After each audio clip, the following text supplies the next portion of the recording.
Dios nos bendiga. Entonces, Apocalipsis.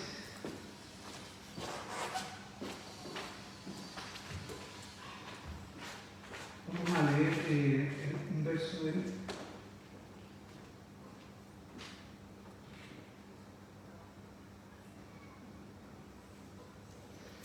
Vamos a leer los versículos que aparecen del 12 al 17, el mensaje a Pérgamo. ¿Amén? Apocalipsis 2, del verso 12 al 17. Leemos entonces. Amén. Dice así la palabra del Señor. El mensaje a Pérgamo. Dice: y escribe al ángel de la iglesia en Pérgamo, el que tiene la espada aguda de 2 filos, dice esto: yo conozco tus obras y dónde moras, donde está el trono de Satanás, pero retienes mi nombre y no has negado mi fe, ni aun en los días en que Antipas, mi testigo fiel, fue muerto entre vosotros, donde mora Satanás. Pero tengo unas pocas cosas contra ti, que tienes ahí a los que retienen la doctrina de Balaam, que enseñaba a Balac a poner tropiezo entre los hijos de Israel, a comer de cosas sacrificadas a los ídolos y a cometer fornicación. Y también tienes a los que retienen la doctrina de los nicolaitas, la que yo aborrezco. Por tanto, arrepiéntete, pues si no, vendré a ti pronto y pelearé contra ellos con la espada de mi boca. El que tiene oídos, oiga lo que el Espíritu dice a las iglesias. Al que venciere daré a comer del maná escondido, y le daré una piedrecita blanca, y en la piedrecita escrito un nombre nuevo, el cual ninguno conoce, sino aquel que lo recibe. Que Dios nos bendiga. Vamos a dar gracias a Dios por esta palabra. Padre eterno, le damos gracias por este mensaje, y le rogamos por misericordia que ustedes nos ayuden en este momento a poder discernir su palabra, a poder compartir y sacar el máximo provecho de ella. Se lo suplicamos, Padre eterno, en el nombre de nuestro Señor y Salvador. Amén. Amén. Gloria a Dios, gloria a Dios, gloria a Dios.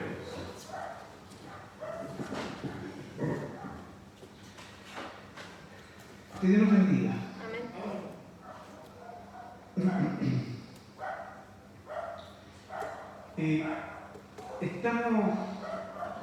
Es un poco complejo cuando hay que hablar de estas cosas que nos inspira el Señor a compartir, porque son temas profundos y que normalmente en una reunión suelen ser extensos. Entonces uno está como siempre en esa lucha de querer exhortar de la mejor forma posible, pero en esta guerra contra el tiempo.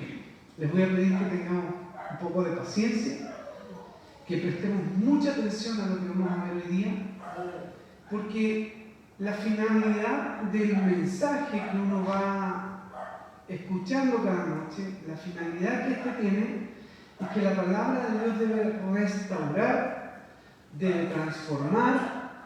Amén.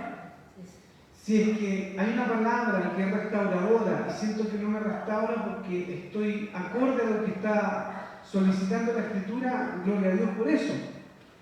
Pero si hay algo que mueve mi piso, que me remece, que me resiente y que incluso me molesta porque hay cosas que dice la Escritura que nos sacan de nuestra comodidad, amén, y eso provoca en nosotros un malestar.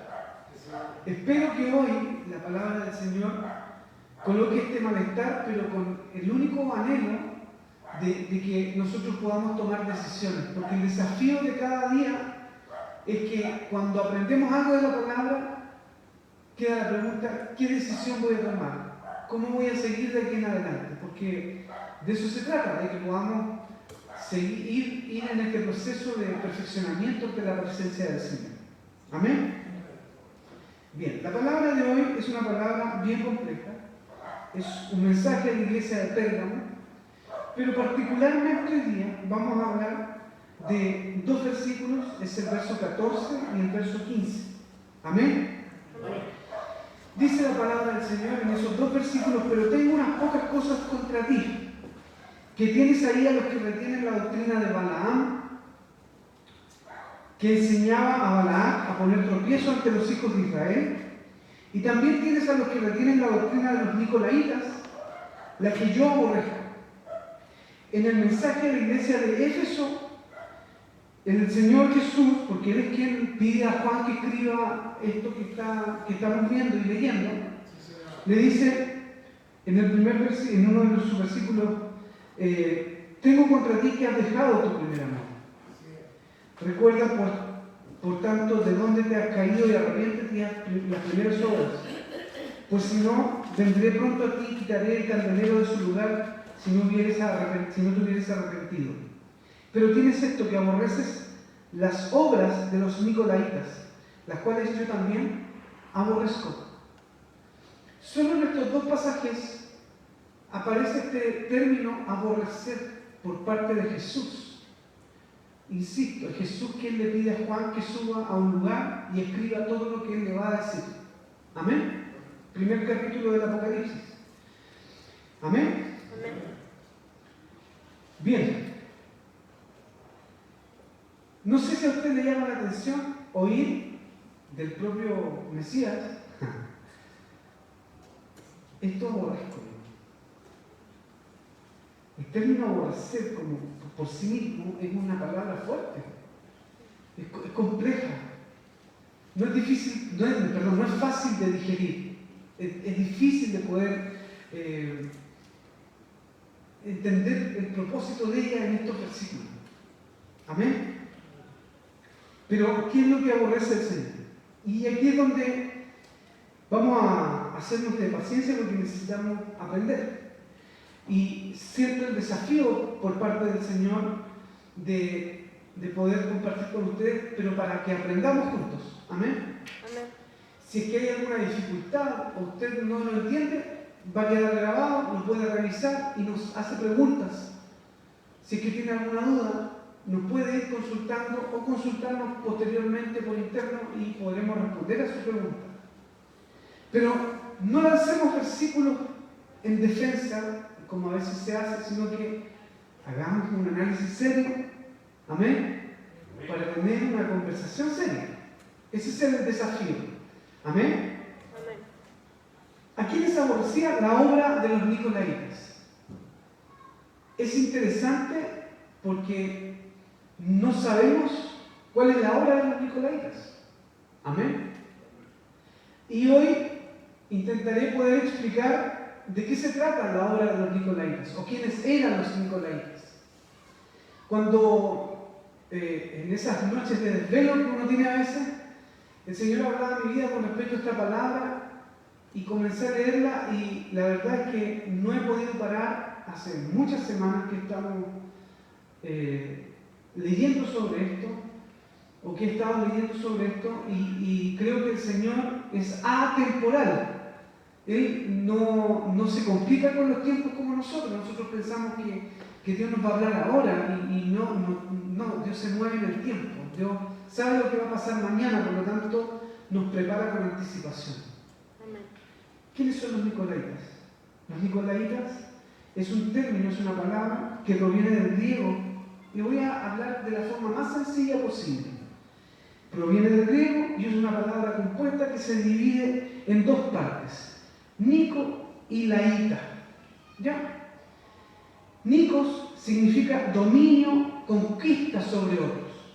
Y laos significa pueblo, gente común, seglar. Dice así el diccionario, si lo buscan cualquier diccionario. Y me llamó la atención la palabra seglar. ¿Qué significa seglar? Dice que, primero, que pertenece a la sociedad laica, y no al estamento eclesiástico religioso. Ya define que esta palabra laos está relacionado con términos más bien eclesiásticos, ¿ya? Religiosos. ¿Qué significa también? Dice que el segundo punto es que en el catolicismo, por ejemplo, este adjetivo es un nombre común, y entre paréntesis, cristiano. que no ha recibido ninguna de las órdenes religiosas y que por consiguiente no pertenece al clero. O sea, vuelvo a leer, en el catolicismo este adjetivo es un nombre común para un cristiano, ¿ya? Que no ha recibido ninguna de las órdenes religiosas y que por consiguiente no pertenece al clero. Ya, eso lo podemos entender. ¿Y qué es lo que es clero? ¿Qué es clero? Y clero es el nombre colectivo que engloba de forma general a los que han sido ordenados en el servicio religioso. Ese es el clero.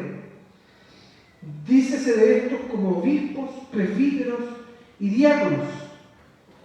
El nombre individual de cada uno de ellos es clérigo. ¿Ya? Entonces, los nicos, o parte de los nicolaitas, nicos, son parte del clero. Y los laos, que es la segunda parte de la palabra, no son parte del clero. Entonces, el clero también se divide en dos áreas. Una que es la que acabamos de comentar, y está el alto clero, que está relacionado con los arzobispos, los obispos, cardenales, abades, canónigos. Ostentan en el antiguo régimen la condición de estamento privilegiado, dado que la compartían con la nobleza, estaban muy ligados a la nobleza, pero era reconocido teórica y tradicionalmente como el primero en el rango y honor. Constituía el llamado primer estado y de ahí la nobleza era el segundo estado. O sea, quien ostentaba estar dentro del alto clero, incluso hasta los días de hoy, está íntimamente vinculado con altos poderes. Hay que señalarlo de ese modo porque está relacionado con el poder. Sobre todo en esta primera instancia, cuando se establece el clero, estaba relacionado incluso sobre la nobleza, o sea, los reyes.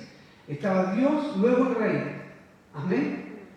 Entonces, hay que ir desglosando esto de este modo porque necesitamos primero establecer quiénes eran los nicolaitas. ¿Ya? Yo agregaba aquí que dicho esto, nosotros podríamos analizar la siguiente composición.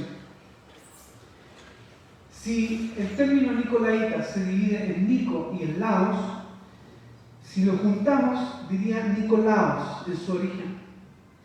Y esto sería entonces dominio o conquista sobre el pueblo.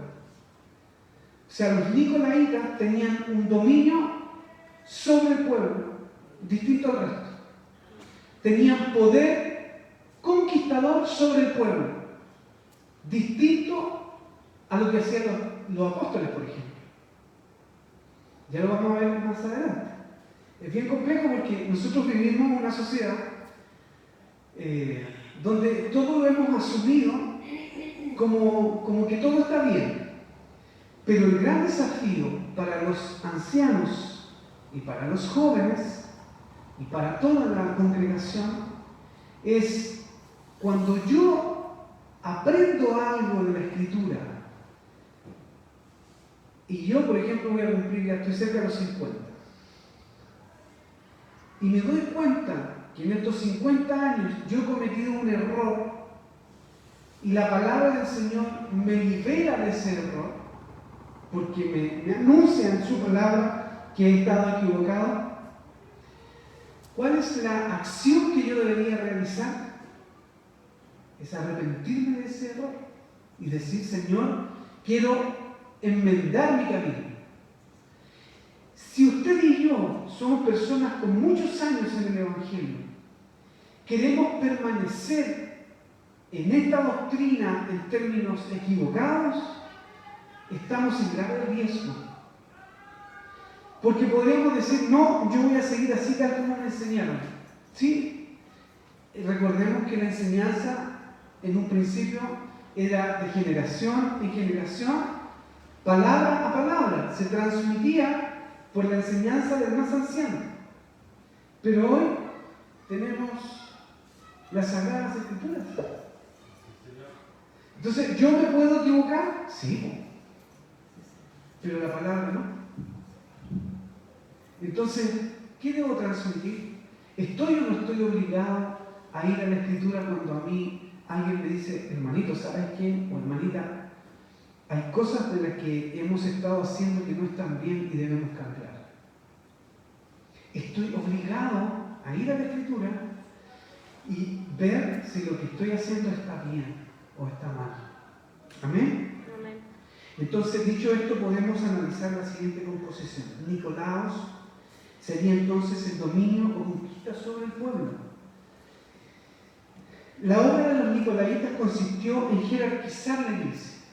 Los nicolaitas fue un grupo que apareció, y vamos a ver algunos versículos de ello, en medio de las congregaciones a las cuales asistió el apóstol Pablo. Si usted se fija, a la iglesia a la cual se le habla en primera instancia es la iglesia de Efeso. Y a los efesios fue Pablo. Amén. Y era una de las iglesias regalonas. Estaba la iglesia de Pérgamo, que era una iglesia súper compleja porque estaba en medio de Turquía. En un sector de Turquía donde habían réplicas de los templos griegos. Y en ese sector había un altar, así, literalmente, altar a Satanás, al diablo. Era un templo dedicado a Satanás.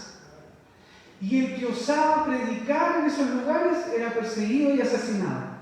De hecho, el texto establece que uno de sus hermanos fue asesinado en el altar de Satanás. Es curioso porque la historia de Pérgamo, si usted la busca, señala que cuando se descubren, o se hacen los hallazgos de esta ciudad, se llevaron a Berlín varias partes de ese sector, que ahora se está reclamando que pueda volver esto a Pérgamo. Es muy interesante porque el altar a Satanás fue llevado a Berlín, luego que se reconstruyó, ahí Adolfo Hitler entregó uno de sus primeros discursos. ¿Casualidad? No lo sé, pero es potente eso. Y ya no vamos a ver por qué. Recordemos el antisemitismo que tenía Adolf Hitler. Bien.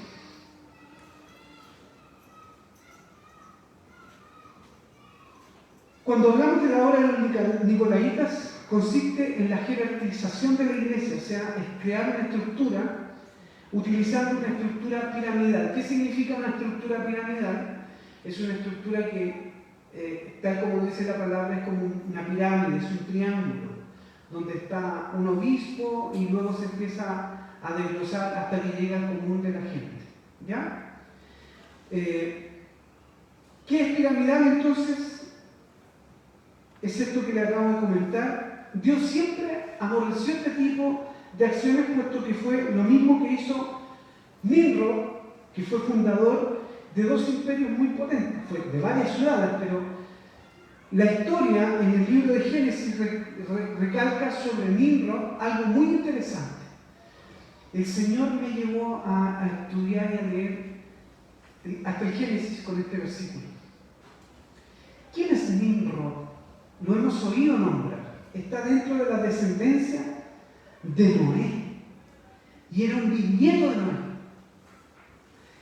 Y fue lo que nosotros hemos leído así rápidamente como el fundador de los creadores, o uno de los creadores, o el creador más bien, de un sistema jerarquizado donde movió después del diluvio a toda la gente que ya estaba ahí y construyeron la Torre de Babel. Nimrod fue aquel cazador fuerte, hombre fuerte, que cazaba animales y que era muy fuerte y lideraba todo el grupo. Pues se puso de acuerdo y dijo: vamos a hacer una torre muy grande, por si viene un diluvio de nuevo, no nos va a pillar de pie. Pero no solamente por ello, sino porque él tenía conocimiento de que en los lugares altos siempre se adoró a los dioses paganos. Es muy interesante esto, porque los lugares altos estaban determinados y los que eran paganos, particularmente, buscaban lugares santos para adorar a sus dioses e instalar allí sus figuras. Entonces tenía un doble propósito. Uno era escapar de un posible diluvio. Otro era, cuando estuviera en la parte más alta, poder dedicar a los dioses paganos y hacer cultos. Esto lo podemos observar en las pirámides, por ejemplo, de los mayas. Ellos en los lugares altos de las pirámides asesinaban personas haciendo rituales y sacrificios al dios Sol. Entonces, nos vamos dando cuenta que la cultura de Nimrod fue heredable. Él establece una guerra espiritual en contra de Jehová. Y recuerde que lo que le comentaba en un principio, que esta transmisión del conocimiento era de palabra a palabra, de persona a persona, de padre a hijo, de abuelo a nieto, en fin, era transmitida de generación en generación. Y el principio babilónico nace con Nimrod. Nimrod es el fundador de Babilonia y es el fundador de Nínive. Que en la historia nos vamos a encontrar con algo muy potente relacionado a estas dos ciudades grandes que hubieron. ¿Ya? Entonces, cuando vamos a este tema, hay un punto importante, puse yo aquí como destacado, recordar el cautiverio hebreo en Mesopotamia. La Escritura señala que alrededor del año 722, el pueblo de Israel, en Asiria, cautivo por Asiria, dice que los habitantes de Israel, recuerden que ya estaba dividido el reino del sur y el reino del norte. El reino del norte era Israel y el reino del sur era Judá. Mire quién cautivó o quién dejó en cautiverio a estas dos ciudades que pertenecen al Israel completo. Porque ambos son Israel, tanto Judá como Israel, que en algún momento se le llama a las 10 tribus, la tribu de Efraín y a la de Judá de Benjamín, si no mal recuerdo. Pero están allí, estos dos reinos, que son espiritualmente un reino, y que el enemigo, Satanás, el enemigo de nuestras vidas, dividió para que no se cumpliese la promesa hecha por Dios a Israel. Muy interesante esto. El cautiverio israelita en Asiria dice que los habitantes del reino de Israel lo conocieron a partir del año 722 a.C., cuando el reino de Israel hubo caído en manos asirias, deportados a Nínive. Nimrod, ¿a quién le declaró la guerra? A Yahweh, a su pueblo. ¿Cuál era el pueblo escogido de Yahweh? Israel. ¿Dónde se hace cargo? Lo cautivó acá, 722 años antes de Cristo. Fueron deportados a Nínive, perdiéndose luego el rastro de las 10 tribus norteñas. Ahí, en Nínive, cuando fueron cautivados, se perdió el rastro. Que Dios nos bendiga. Allí, los de Judá, en Jerusalén, no soportaron esta condición de las 10 tribus de Israel del norte, que se hayan olvidado del mensaje de la palabra de Jehová.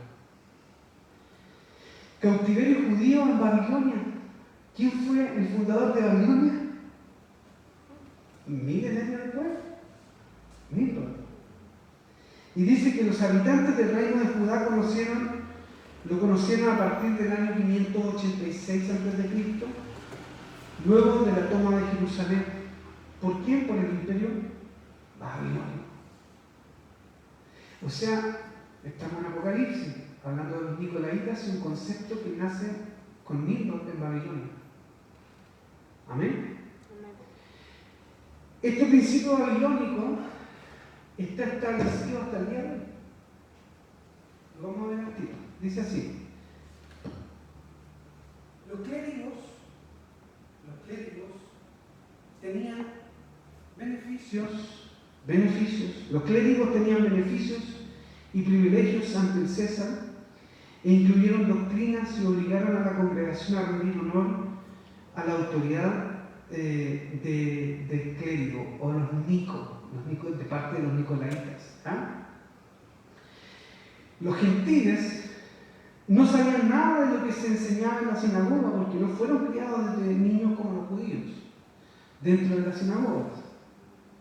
Refiriéndome a los gentiles, me estoy refiriendo, volviendo a Apocalipsis, a que en las iglesias, sobre todo en Efeso y en Pérgamo, se estaba generando una dicotomía con relación a los servicios en la iglesia, con relación a la administración eclesiástica. Había un problema grave y había que resolverlo. Primero, los gentiles, los nuevos israelitas, recuerden que en Efeso habían israelitas, en Pérgamo habían israelitas, pero también estaban los prosélitos que se habían convertido al Evangelio y que habían entrado a la fe, que eran instruidos a través de las enseñanzas de los apóstoles. Ellos tenían un problema, porque de aquí en adelante se empieza a deformar el principio eclesiástico. Los primeros maestros comenzaron a prohibir al pueblo ir a la sinagoga. Miren qué interesante, porque Apolos, ¿se acuerdan de Apolos? Dice que predicaba con denuedo cada día de reposo. ¿En dónde? En la sinagoga. Lo vamos a ver.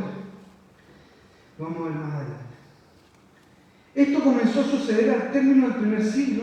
Estamos hablando de que cuando se escribe esto estamos por ahí por el año 70, 90, después de Cristo.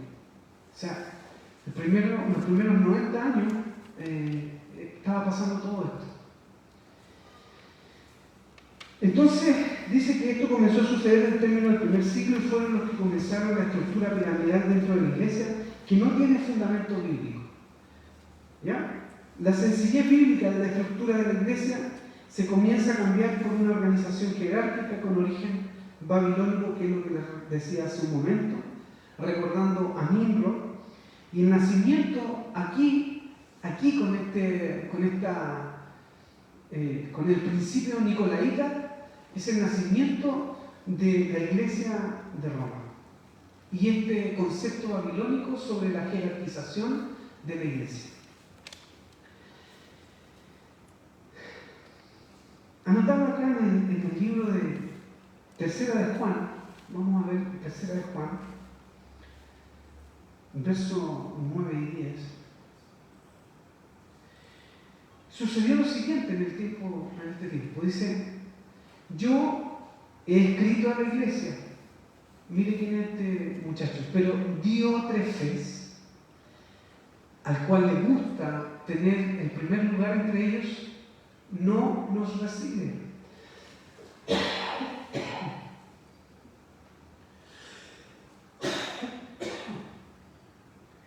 Por esta causa, si yo fuere, recordaré las obras que hace parloteando con palabras malignas contra nosotros. Y no contento con estas cosas, no recibe a los hermanos, y a los que quieran recibirlos se les prohíbe y los expulsa de la iglesia. El término iglesia que aparece aquí es muy interesante. Es muy interesante de analizar. ¿Por qué razón?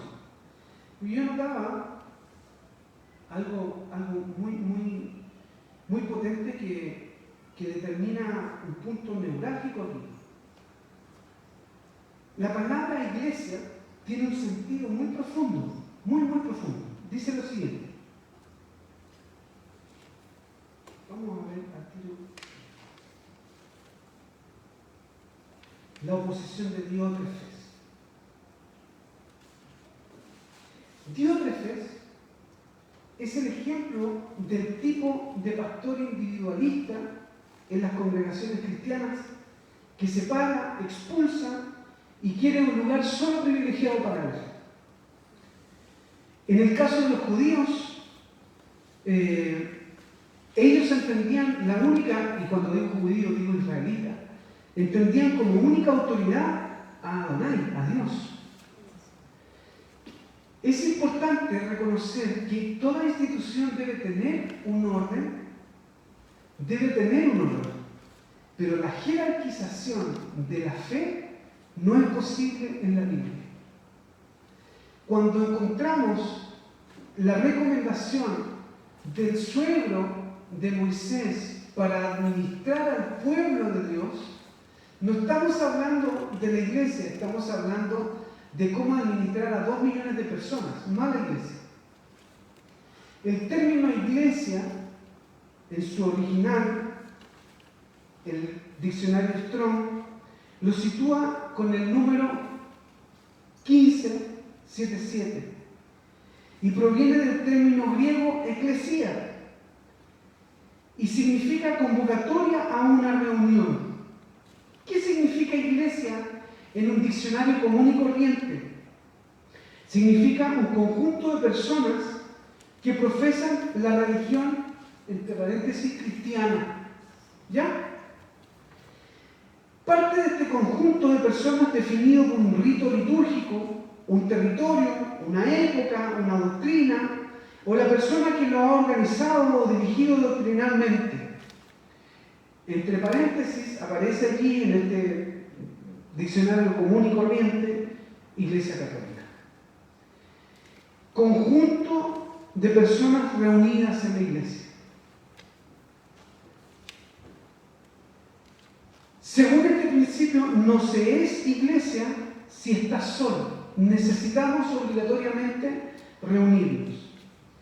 Lo importante de esto es que el mismo término tiene la connotación y la misma explicación para lo que es una sinagoga.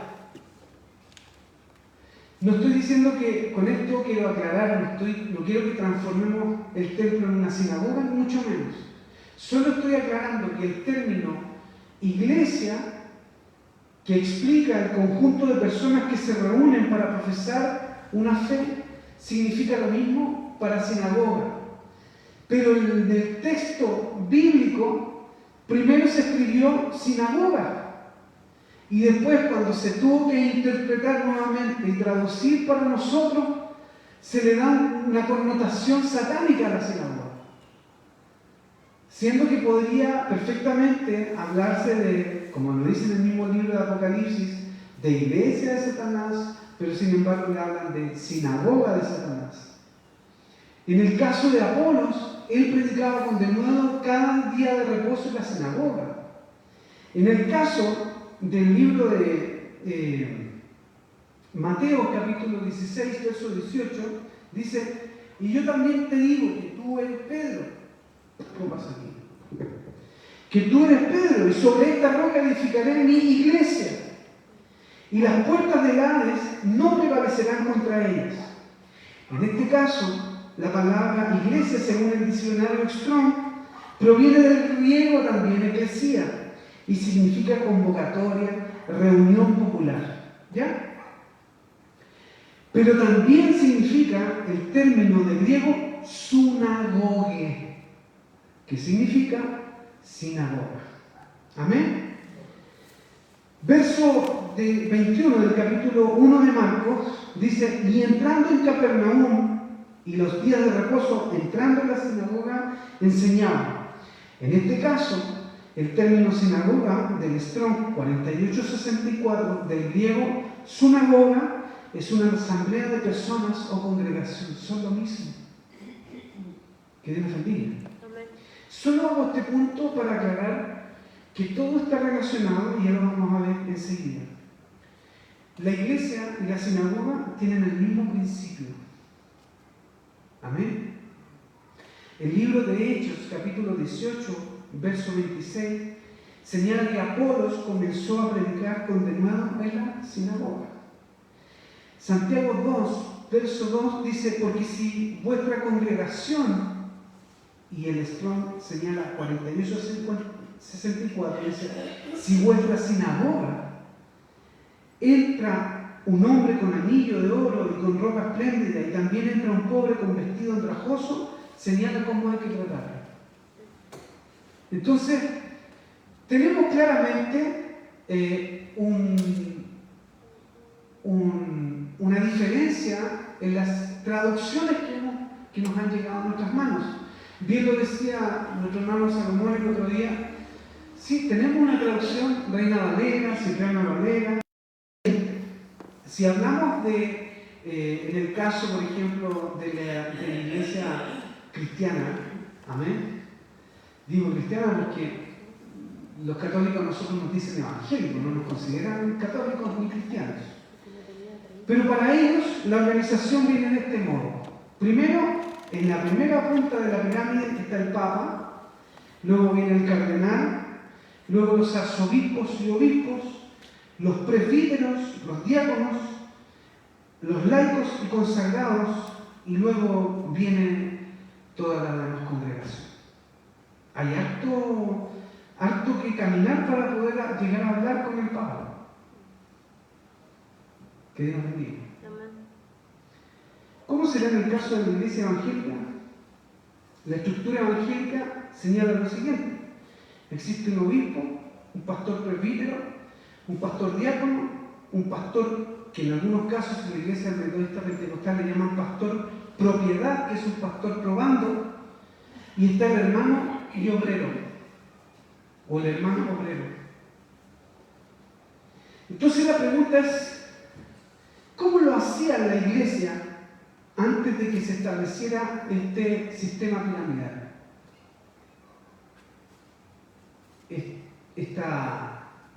Voy a tratar de explicarlo de modo muy simple porque eso es para otra predicación, es muy profundo. Hacer el análisis de cómo deberíamos nosotros regirnos en rigor dentro de la iglesia. Tenemos una estructura, es importante tenerla. ¿Está el pastorado? Sí, está el pastorado. Pero la diferencia entre lo que establece el Evangelio y lo que establece la jerarquización de los nicolaitas es que somos todos iguales. Y la iglesia se compone de cada uno de nosotros. Y si hay 2 o 3 congregados en el nombre del Señor, Él está en medio y hay iglesia. Amén. ¿Cuál es la misión de la iglesia en términos sencillos y generales? Es que yo sea capaz de transmitir, como lo hacían los apóstoles, a la hermana Amara la palabra del Señor, y mañana la hermana Amara sea capaz de transmitirle a otra persona la palabra del Señor. Pero nosotros hemos jerarquizado el Evangelio y hemos tenido solo a los predicadores, a los pastores, hoy día a los apóstoles con rembombante nombre, y la gente no transmite el Evangelio. ¿Cómo lo hicieron? No, yo no soy bueno para transmitir el Evangelio. Te llevo a la iglesia, te invito a la iglesia para que el pastor te hable. Que Dios nos bendiga.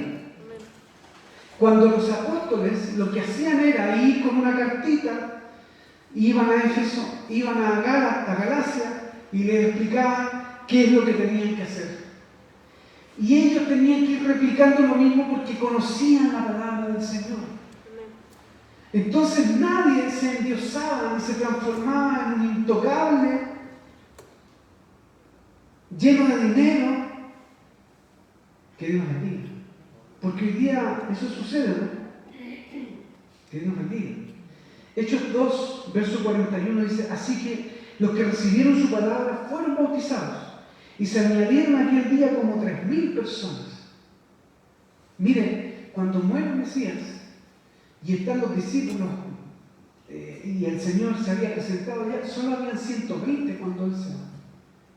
Pero eran miles que lo seguían.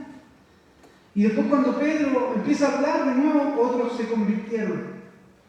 Perseveraban en la doctrina de los apóstoles, las enseñanzas doctrinales de los apóstoles, es la palabra del Señor. Amén. No existe otra. No es que hay una nueva, no existe una nueva. Lo desafío a que me presente cuál es la nueva doctrina del apostolado, porque existe solo una doctrina que es la bíblica. Amén. Perseveraban en la doctrina de los apóstoles. ¿Qué significaba eso? Que enseñaban de los apóstoles lo que los apóstoles habían recibido del Mesías.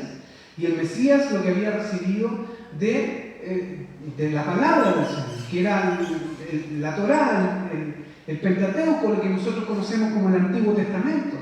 La ley de Moisés y los profetas. Eso es lo que habló el Mesías, no habló de otro evangelio. No postuló otra cosa que no fuese lo que estaba establecido. Por eso es que costó tanto asesinar al Mesías. Y para poder asesinar al Mesías tuvieron que confabularse con gente que dijera que el Mesías era un falso profeta y estaba rompiendo la ley de Deuteronomio, si no me equivoco, capítulo 13, donde decía que era un falso profeta, por eso lo iban a enjuiciar y a matar. Pero se confabularon para ello. Por lo tanto, estaba hablando de los escritos de Moisés y los profetas. Entonces, hoy día el desafío y lo complejo de aceptar esto, mire, esto es lo que me emociona a mí, es que si yo lo acepto, estoy obligado a cumplir con la palabra del Señor. Si no lo acepto, tengo algo muy interesante en mi vida, que es que no estoy obligado a cumplir lo que dice la Escritura, porque lo asocio a algo muy particular que vamos a ver un poquito más adelante. Entonces dice, perseveraban en la doctrina de los profetas, o sea, son 4 cosas que hacían particularmente. Enseñaban de los apóstoles, tenían comunión, dice, en la comunión unos con otros, se conocían, eso es comunión, conocerse. Amén. Dice, en el partimiento del pan, esto no tiene que ver con la Santa Cena, sino que tiene que ver con comer juntos y orar juntos. Que Dios nos bendiga. Dicho sea de paso, agradezco sus oraciones. Amén. En todo momento, porque uno siente el respaldo del Señor cuando usted está orando. Amén. En el caso de la administración que realizaba Moisés, por ejemplo, o con el consejo de Jetro, que ya lo vimos en algún momento, no tiene que ver con la iglesia, tiene que ver con el pueblo de Dios en un orden totalmente distinto. No era la iglesia en términos de la congregación a la cual se estaba recibiendo, el ordenar, recibir a unos de tanto en tanto y poder repartir una problemática de más de 2 millones de personas. Amén. Que Dios nos bendiga. Todas las congregaciones deben tener la autoridad de Jesús o la palabra de Dios. Entonces, los pastores no son, yo lo voy a decir sin que se malinterprete, me hago responsable de lo que digo. Los pastores no son la cabeza de la iglesia.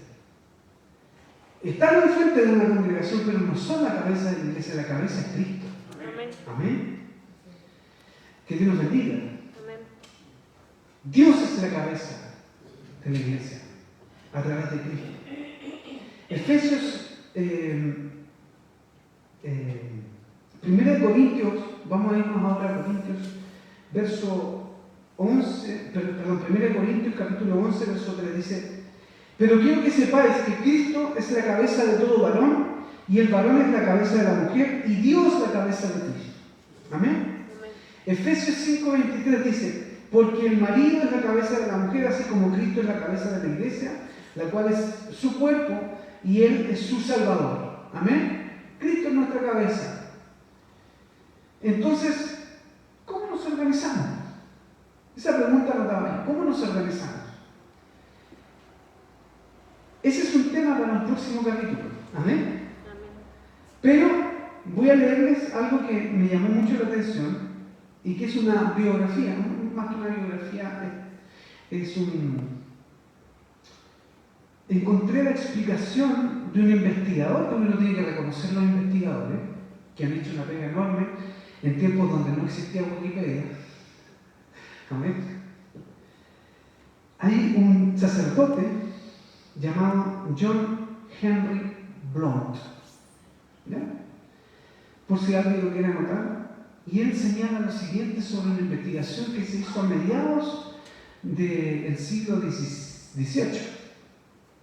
Dice lo siguiente sobre los laicos o los laos, lo que acabamos de ver de los nicolaitas. Dice, señala que la Biblia condena las enseñanzas falsas.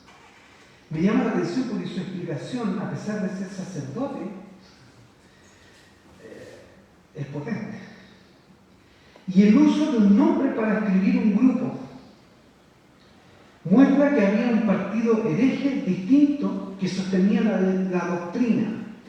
Las cartas que Jesús dicta para la iglesia en Apocalipsis 2 muestran que estos herejes no se habían separado formalmente de la iglesia ni habían sido excomulgados, señala él. Un punto de vista en común que quisiera yo que usted ponga mucha atención y a los hermanos que están aquí a través de la red es el siguiente. Sostiene que los nicolaitas tienen lo que llamamos el antinomiano o antinomianismo. ¿Qué es el antinomianismo? El antinomianismo es de origen griego y el punto de vista del antinomianismo es que rechaza las leyes o el legalismo y argumenta en contra de las normas o en contra de las normas morales, religiosas, sociales, contra sus costumbres. Y se considera, y el término también se considera que tiene significados religiosos seculares. ¿Ya? Tiempo que se llamaba las fiestas del amor. Entonces, estaba una prostitución ritual, o sea, había gente que iba a este culto de Afrodita y tenían relaciones sexuales invocando a los dioses. Los nicolaitas desechaban el principio bíblico de la Torá y establecían que, mira qué interesante, que Cristo nos salvó por gracia y eso era suficiente, no estábamos obligados a cumplir con los otros rituales. Lo mismo que sucede hoy día. Y ellos, como no estaban obligados, decían que el fornicar no era parte de lo que necesitaba la santidad, por ejemplo, de servir a Jesús. Que Dios nos bendiga. Bloom sostiene que los nicolaitas creían en el mandamiento contra el sexto ritual, que era parte de la ley mosaica. Jesucristo los había liberado de aquello y que era lícito para ellos y que fueron demasiado lejos durante el periodo cristiano para estas fiestas del amor. Amén. Que Dios nos bendiga. Esto lo dijo un sacerdote católico que era un profesor de teología, estuvo a cargo decano en una universidad en Inglaterra. Era una eminencia, si usted quiere lo busca, ahí está el nombre, se llama de apellido Blount, John Henry Blount. Tiene mucha investigación con respecto a esto. Pero aquí quiero ir terminando, porque el desafío luego de entender qué es lo que es el nicolaísmo es para nosotros en qué vamos a seguir. Porque si para ellos el dejarse llevar y solo la sensación espiritual era suficiente, pero la palabra no, y Dios lo aborrecía, ¿qué debo hacer yo? ¿Tendré algunas aristas de las obras de los nicolaitas en mi forma de proceder? Yo encontré por lo menos varias. Que Dios bendiga. Y nosotros debemos rechazarlas porque el Mesías las rechazó. Pero le damos con que el tema religioso, que tiene que ser, que la religión, pero el Señor no establece eso. Lo repudia. Amén. Amén. Que Dios nos bendiga.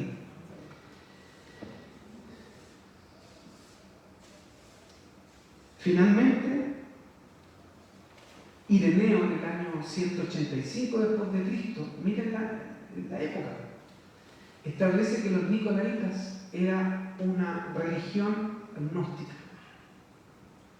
El agnosticismo cree en un ser supremo, dueño de todo, pero que no es Dios.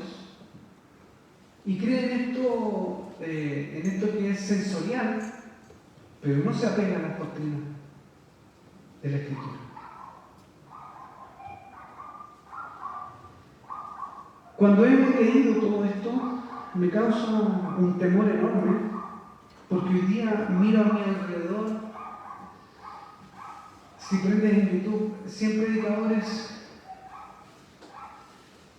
dudo que alguno escape de la doctrina de los nicolaitas. Las denominaciones.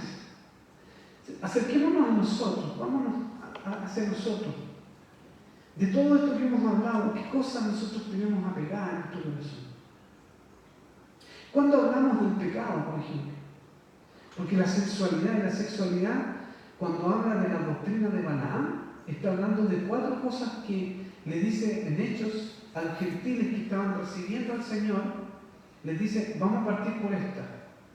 No vas a comer carne de ahogados, no vas a comer sangre, no vas a cometer fornicación, amén, ni vas a mentir, parece. Son 4. Entonces dicen, ¿ves? Son solo 4. No son solo 4, son 4 para que partamos. Porque a Moisés dice, lo vas a aprender en las sinagogas cada día de reposo. En la iglesia cada día de reposo. O cuando te congregues. Entonces nos vamos a Balaam. ¿Se acuerdan quién era Balaam, no? El profeta que iba en un burrito y le pegaba a la burrita y estaba el ángel. Y le dice a la burrita, ya, pues deja de pegarme, si está el ángel ahí. ¿Cómo no lo has visto? Y el ángel le habla severamente, si hubiera dado un paso te habría matado. Y él le dice al rey que le ponga a Israel la tentación de la fornicación, de los ídolos. Esa es la parte. Los ídolos, de la comida impura.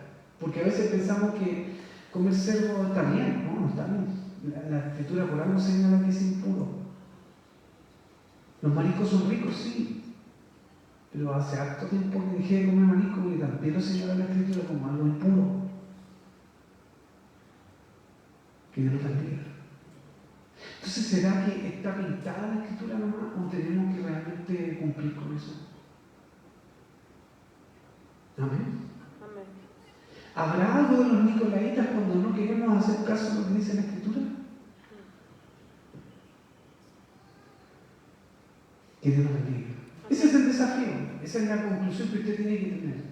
En otra ocasión podemos ver cómo tendríamos que funcionar como iglesia, pero particularmente sobre los nicolaitas creo que ha quedado claro quiénes eran, cuál era su doctrina, por qué la rechazaba el Señor Jesús. Ahora la pregunta es, ¿tú quieres ser rechazado por el Señor? Porque dice que si tú no te pones a cuenta, según lo que dice la Escritura hoy día, que nos dice en el libro, volviendo a la palabra del Señor en Apocalipsis, dice que si no, dice el verso 16, por tanto arrepiéntete, pues si no, vendré de ti pronto y pelearé contra ellos con espada de mi boca. Amén, con su palabra. Y en Efesios también les dice, pero tienes esto que aborrece la obra de los nicolaitas, la cual yo también aborrezco. El que tiene oídos oiga lo que el Espíritu dice a las iglesias. O sea, que venciere le daré de comer del árbol de la vida, el cual está en medio del paraíso de Dios. Amén. Que Dios bendiga. Amén. Usted decide. Ahí está, en sus manos. Amén. Amén. Ahí está. Cuando le pregunte quiénes son los nicolaitas, empiece a ver y se da cuenta que hemos copiado mucho de ellos y el Señor lo aborreció. Hay un salmo con el que quisiera despedirme, quisiera invitar a cantar a cada uno de ustedes. Me llenaba de gozo y quisiera compartirlos con ustedes. Salmo, si no me equivoco, es el 120, 121. Alzaré mis ojos hacia los montes, ¿de dónde vendrá mi socorro? Mi socorro viene de Jehová, que hizo los cielos y la tierra. No dará tu pie al resbaladero, ni se dormirá el que te guarda. He aquí no se adormecerá, ni dormirá el que guarda a Israel. Jehová es tu guardador, Jehová es tu sombra a tu mano mano derecha. El sol no te fatigará de día, ni la luna de noche. Jehová te guardará de todo mal.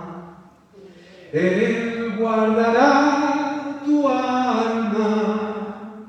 Jehová guardará tu salida y tu entrada, desde ahora y para siempre. Que Dios nos bendiga. Nos vamos a colocar de pie y vamos a dar gracias al Señor. Toda la honra y toda la gloria es para ti, Señor. Señor, tú eres eterno, maravilloso, infinito en amor y misericordia. Estamos frente a tu presencia. Señor, es una palabra difícil de digerir, Señor. No es fácil comprenderla, Señor, pero es profunda a la vez. Me remueve internamente, Señor. Quiero servirte de la mejor forma posible, Señor. Si hemos cometido el pecado de estar como estos nicolaitas, Señor, te pido perdón por ellos, Señor. Señor, ¿de dónde vendrá mi socorro? Solo viene de ti, Señor. Señor, no me dejes, no me desampares, no desampares a tus hijos. Tú nos guardarás de día y de noche, dice tu palabra, Señor. Al salir, al entrar, en todo momento, Señor. Gracias, Padre, por todo. Gracias, Señor.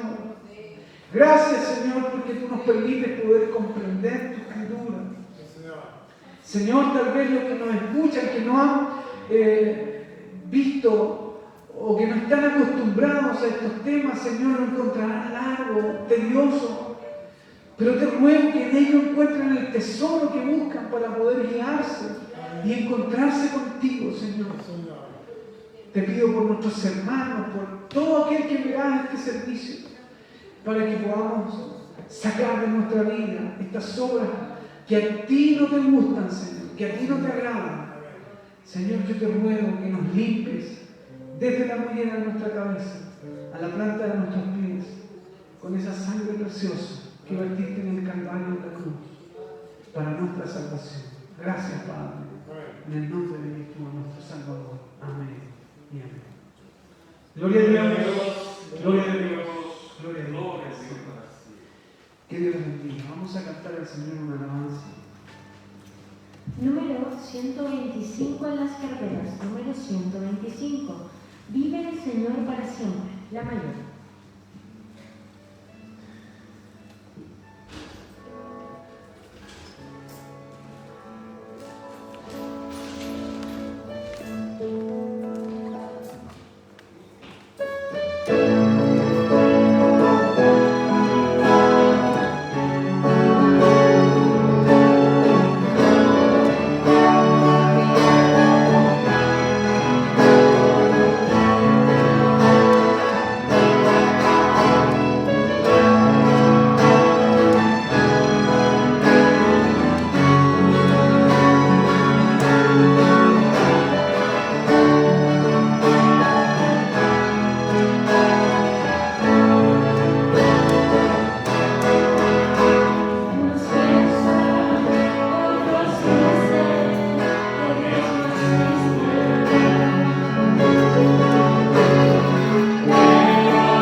Oración por Filomena Rebolledo, por Paola Leal y Lorenzo, por Emilio Benavides, por Patricia Montes y familia, por la hermana Margarita de los Andes, oración por mamá y hermana Verónica Rojas por salud, oración por la familia Castro Sodorza, por la hermana Natalia Cuña y familia por su salud, oración por Germán Che y su familia, oración por nuestro hermano Manuel Jara por salud, oración por Joaquín, mi hijo, oración por Lilian Saldías y su familia, por Diego Saldías por su salud, oración por Esmirta Rebolledo y Manuel Saldías, oración por Mireia Rebolledo y por Carlos Cornejo por salud, oración por Gabriel Montes, por Manuel Infante y Elba Banda, oración por nuestros hermanos en el extranjero, por nuestros ancianos, por la iglesia a lo largo del país. Amén. Que Dios les bendiga. Vamos a orar por nuestro hermano Simón que viaja también. Les agradezco desde ya sus oraciones por mi hijo, que estamos en toda una tramitación, que Dios decida la última palabra, todavía queda tiempo. Dios no puede cambiar todo tras solo un instante, amén. De Él depende. Estamos rendidos a sus pies, amén. Vamos a estar orando por todos ellos. Vamos a orar por la hermana Margarita Cubimán, que también estaba con COVID. Así que vamos a orar, también vamos a incluir a ella, nuestro hermano José Antonio Huanchuyán, que está con un problema en el páncreas. Así que vamos a estar orando por todos nuestros hermanos. Si alguno se acuerda y no alcanzó a inscribirlo, puede pedir también en su corazón. Le vamos a pedir a nuestro pastor Vicente que esté orando por los enfermos. Buen Dios y Padre misericordioso, confiando en tu bondad te presentamos cada petición, Señor, que ha sido mencionada, como aquellas que no has podido hacer al llegar. Tú conoces, Señor, a tus hijos que tienen necesidad, que están enfermos. Te ruego que la virtud de tu sangre bendita corra de la mollera hasta la punta de los pies. Señor, tu Espíritu Santo reprenda toda potestad de enfermedad, los que tienen peticiones de otra naturaleza. Te suplico, Padre amado, que tú les ayudes, tú les guardes y les saques adelante cada petición de esta iglesia, las iglesias de regiones, como a lo largo de nuestro país, o aquellos que están en el extranjero. Te ruego, mi Dios, que tú vayas a favorecerles, a guardarles, a darles, Señor, la luz tuya para que puedan caminar en bien. Te lo pido, mi Dios, en el nombre del Padre, del Hijo y del Espíritu Santo. Amén. Gloria a Dios. Gloria a Dios. Gloria a Dios. Que Dios les bendiga. Nos quedamos de pie para dar gracias al Señor por este tiempo. Soberano Dios, infinito en amor y misericordia. Gracias por todo, Señor. Gracias por su amor, por su bondad, porque nos permite poder hablar de su palabra, Señor. Gracias, Señor. Le pido que se vaya junto a nosotros y se quede también guardando este lugar. Nos libre de todo mal, de todo peligro, de toda tentación. Guárdanos, Señor, se lo suplico. En el nombre de nuestro maravilloso Salvador. Amén. Gloria a Dios. Gloria a Dios. Gloria a Dios. Gloria a Dios. Gloria a Dios. Gloria a Dios.